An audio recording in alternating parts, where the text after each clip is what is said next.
కోటేశ్వర గారు కంక్లూడ్ చేసేద్దాం sir please. ఒక విషయం ఇందాక టైము లేదు కనుక నేను ప్రస్తావించలేదు. ఒక విషయం, పవన్ కళ్యాణ్ గారు ఆంధ్రప్రదేశ్ లో వాలంటీర్స్ సమాచారాన్ని సేకరించి సంఘ వ్యతిరేక శక్తులకి ఇస్తున్నారు. దాంతో ట్రాఫికింగ్ జరుగుతూ ఉంది, 30,000 మంది అదృశ్యమయ్యారు అని చెప్పేసి కామెంట్ చేసిన విషయాన్ని మనం ఒకసారి గుర్తు చేసుకోవాలి. అప్పుడు రాష్ట్రంలోని వాలంటీర్స్ అనేక చోట్ల ప్రదర్శనలు చేశారు. ఆ ప్రదర్శనలు చేసినప్పుడు తెలుగుదేశం పార్టీ వాళ్ళు ఏం విమర్శించారు? ప్రభుత్వము వాళ్ళందరినీ కూడా ప్రోత్సహించి విమర్శలు చేయగలిగింది, ఆరోపణలు చేయిస్తా ఉంది, వాళ్ళ చేత ప్రదర్శనలు చేయిస్తా ఉందని చెప్పేసి చెప్పినటువంటి అంశాన్ని మనం ఒకసారి గుర్తు తెచ్చుకోవాలి. అప్పుడు వాలంటీర్స్ చెప్పింది ఏంటి? మమ్మల్ని మొత్తాన్ని అవమానిస్తున్నారు, మమ్మల్ని నేరగాళ్లుగా చూస్తున్నారు, మా ఆత్మగౌరవానికి భంగం కలిగించారు పవన్ కళ్యాణ్ అని చెప్పేసి కదా అప్పుడు ప్రదర్శన చేసింది. మరి దానికి దీనికి ఏమిటి తేడా? ఆత్మగౌరవమే అనుకునేట్లయితే మరి అప్పుడు పవన్ కళ్యాణ్ గారు ఎందుకు చేశారు? చేసిన దాన్ని మరి తర్వాత ఆయన అధికారానికి వచ్చిన తర్వాత ఆ 30,000 మంది అదృశ్యమైనటువంటి కేసుల గురించి ఆయన గాని, లేకపోతే హోంమంత్రి గాని, లేదా మొత్తంగా శాంతి భద్రతల బాధ్యత చూస్తున్నటువంటి చంద్రబాబు నాయుడు గారు కానీ ఈ 2 సంవత్సరాల్లో ఏమైనా మాట్లాడారా? అందుకని నేను అనేది, అప్పుడు వాలంటీర్స్ కనుక అది వాళ్ళు ఉద్యోగులు కాదు కనుక అది ఏదో అనుభవిపోయింది. ఇప్పుడు ఉద్యోగులు, టీచర్లు, ప్రభుత్వ ఉద్యోగులను దించారు. అందుకని నేను అనేది, అప్పుడు ఆ విధమైనటువంటి ప్రభుత్వమే అప్పుడు కూడా వాళ్ళ చేత వాలంటీర్ల చేత ప్రదర్శన చేయించింది, అందులో ఎలాంటి సందేహం లేదు. ఇప్పుడు కూడా అదే జరుగుతా ఉంది. ఇది మంచి పద్ధతి కాదు అనేది నేను చెప్పదలుచుకున్నాను. వాళ్ళ ఆత్మగౌరవం ఇవన్నీ ఓకే, నేనేం కాదంటలే, అటువంటిది ఎక్స్ప్రెస్ చేసే ఉంది. అందుకని ఇది ఒక చెడు సాంప్రదాయానికి ప్రభుత్వం ప్రోత్సహించింది అనేది నేను మళ్ళీ చెప్పదలుచుకున్నాను అంతే.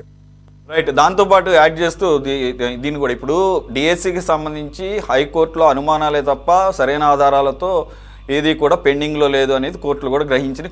ఇప్పుడు ఎక్కడ కూడా హైకోర్టు ఈ ప్రాసెస్లో ఎక్కడా కూడా అడ్డు చెప్పలేదు.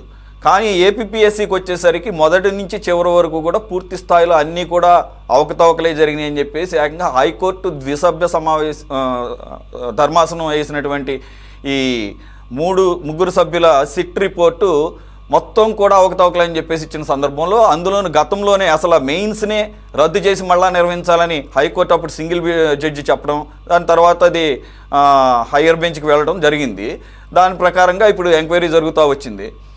ఈ పరిస్థితుల్లో ఆధారాలు ఇంత క్లియర్గా కనపడుతున్న పరిస్థితిని డిఎస్సికి అన్వయించుకొని రేపు ఏ రకంగా సమావేశాల్లో వీటి ప్రస్తావన వచ్చే అవకాశం ఉంది కోటేశ్వర గారు? దాంతో నేను వైండప్ చేస్తాను.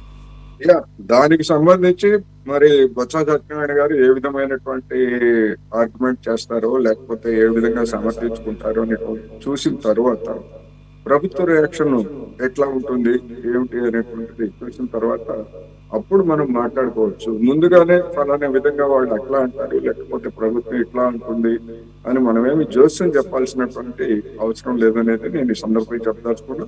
సమావేశాల తర్వాత ఎట్లాగో మనం చర్చిస్తాం. సిట్ రిపోర్ట్ చూస్తే ఇప్పుడు అక్కడ క్లియర్గా అవకతవకలు పూర్తి స్థాయిలో జరిగినాయని చెప్పేసి అర్థమైపోతుంది. మొత్తం 730 పైచీలకు ఓఎంఆర్ షీట్లో 718 మొత్తం కూడా ట్యాంపరింగ్ అయిపోయినాయని చెప్పేసి.